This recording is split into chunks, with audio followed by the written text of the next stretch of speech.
บายดีพี่น้องสบายดีมาหยังกระปุ้นเจ้าน้ำปลาเดะผักกับมีหมักทั่วผักแกซ้ำในแล้วก็ผักชีน้อยหนึ่งเนาะแล้วก็หมักแรดิบ3 ชิ้นหน่วยเนาะมาเด้อโอ้เอาหมักพริกดิบมาหมักทั่วนี่ไปซื้อมาแต่ตลาดเดี๋ยวเอาหมักพริกดิบมากัดก่อน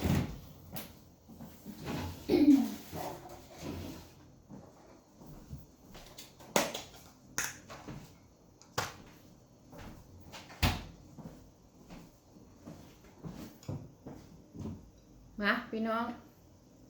มากินชั่วกระปุ้นใส่น้ำปลาเดกน้ำต้มปลาเดกอะไรน้ำปลาเดกอันแซ่บนัวอะไรเนาะขึ้นชื่อว่าปลาเดกแซ่บเปิดแต่ว่าสุดอันนั้นสุดนี้นกเอาอันนั้นเอาน้ำฮ้อนต้มผสมน้ำฮ้อนน้ำมันจังมีน้ำมีอย่างแต่ว่าโบใส่หมักพริกได้เอามากินกับเอาเนาะหิวมาพี่น้องเราไล่สีขาวๆอยู่เด้อระวังแซ่บนัวน้ำปลาเดก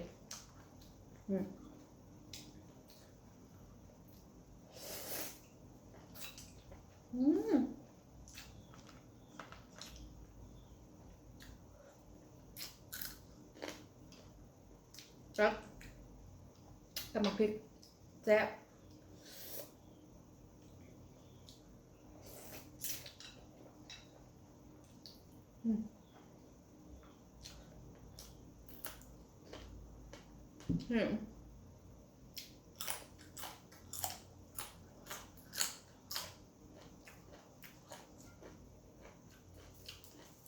ไปตลาดมาแล้วก็หิวข้าว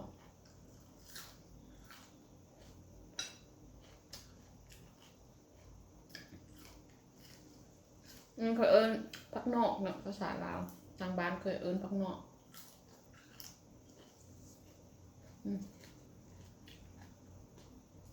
ภาษาไทยเป็นเอิ้นนำใบบัวบกเนาะนกล้างอันนี้ค่ะนกต้องเอาแช่น้ำเกลือสักก่อน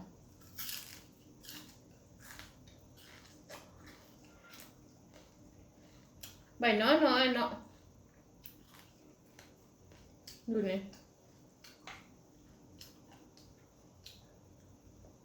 ผักนอกอยู่อเมริกา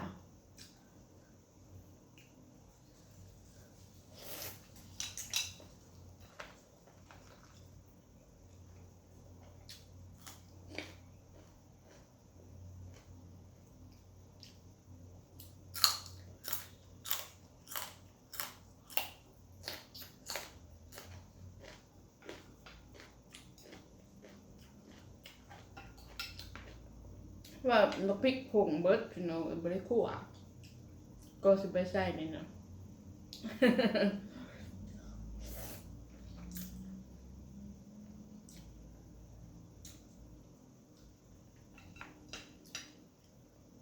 แต่กระแซบคือเก่า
เดี๋ยวหาแคบหมูเลยหนึ่งบดหรอก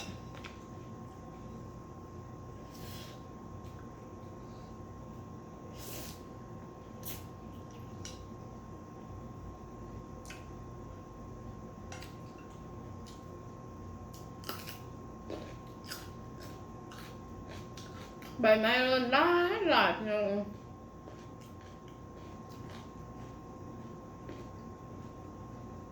กินอิ่มแล้วก็จะเอาไปกวดใบไม้เลย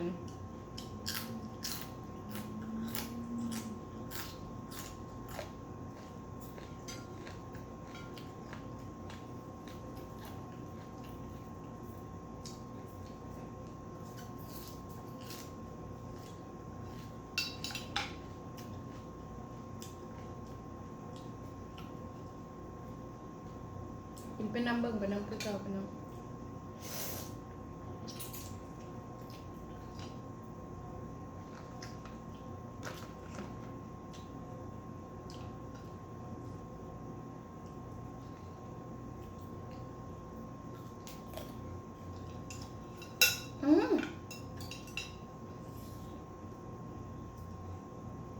คือเผ็ดแทะหน่วยเนี่ย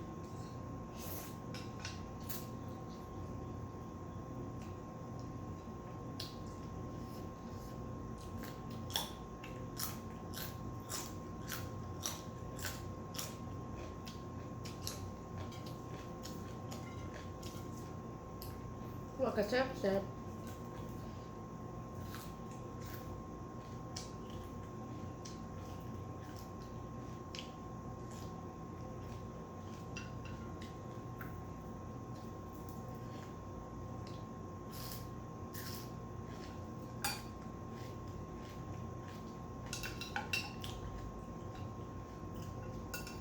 สดน้ำปลาแดกครับอืม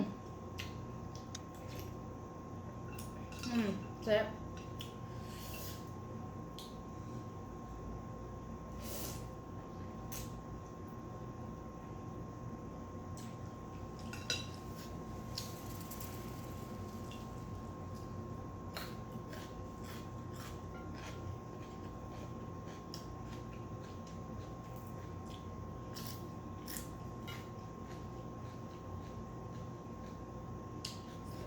หอมล้ำเหี่ยวปลาแม่งพี่น้องคืนแบบเข้าตู้เย็น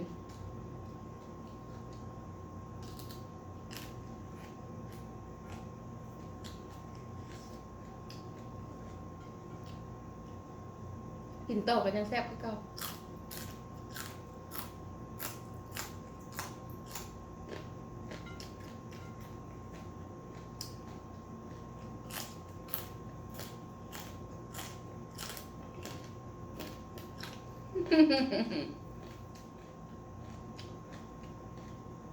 อิ่มเลย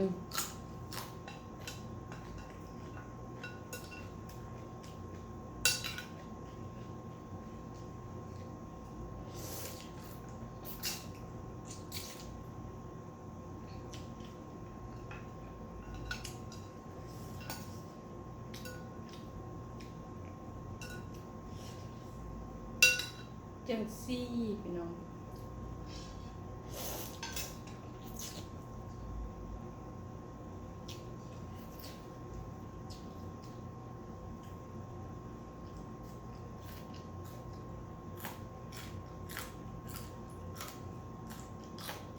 ไปแล้วพี่น้อง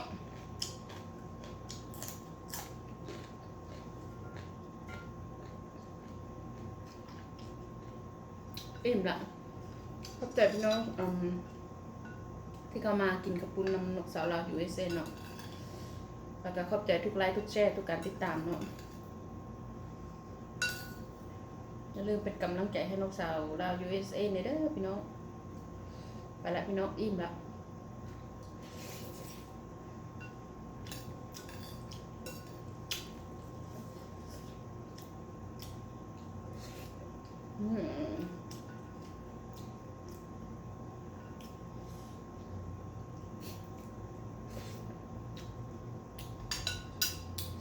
บ๊ายบาย